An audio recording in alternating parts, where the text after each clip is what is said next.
Well, Mike Pompeo has been doing a lot of interviews this week, reiterating U.S. support for a military uprising in Venezuela.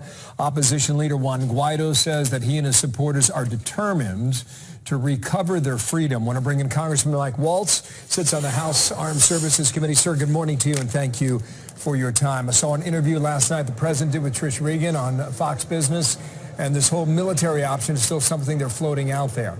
What can you add on that as to how far or how close they might be to it, if at all? Well, what the military is doing now in terms of the Pentagon, and I spent yesterday with Admiral Fowler, the commander of our Southern Command based out of Miami. They're looking at all options. They're looking at what assets they have in the region. So we've had special forces next door in Colombia for many years, training the Colombian army.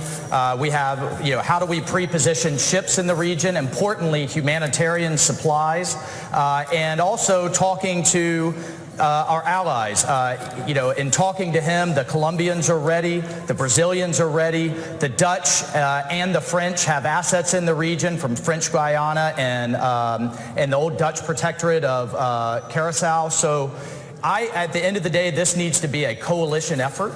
The UN is a non-starter because of the Russia and China veto. I think we look to the OAS, the Organization of American States, 34 nations, and keep in mind, 50 nations have recognized the Guaido regime.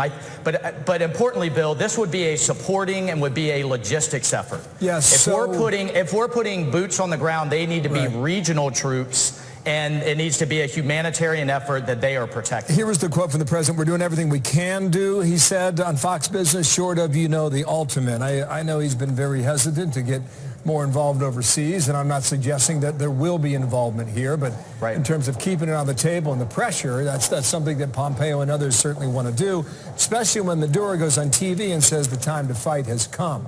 However, Maduro's been a stubborn guy. And do you think that window of opportunity to get him out of the country is passed? I don't think it's passed, and what's important, it's not that Maduro is stubborn.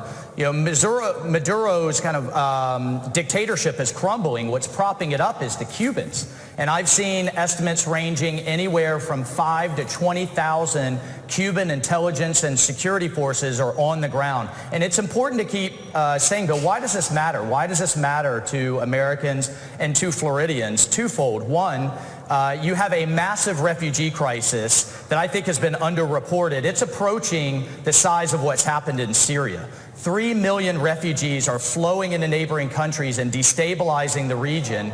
Meanwhile, they're going to start destabilizing Central America as well, and that will affect the United States. Secondly, we have to look at what happens if Maduro doesn't go. He has opened the door to the Chinese. He's opened the door to the Russians. The Cubans are already there in a big way. If Maduro does go, I think the Castro regime is not far to follow, because they shifted the Cuban regime's dependence from the Soviet Union to Venezuela and Chavez, Maduro's predecessor, a long time ago. So there's a lot at stake here, and this is really vital. I commend the president's leadership. The tangled mess. Ilhan Omar, the Democrat, suggested that U.S. policy has contributed to this. She mentioned the word bullying.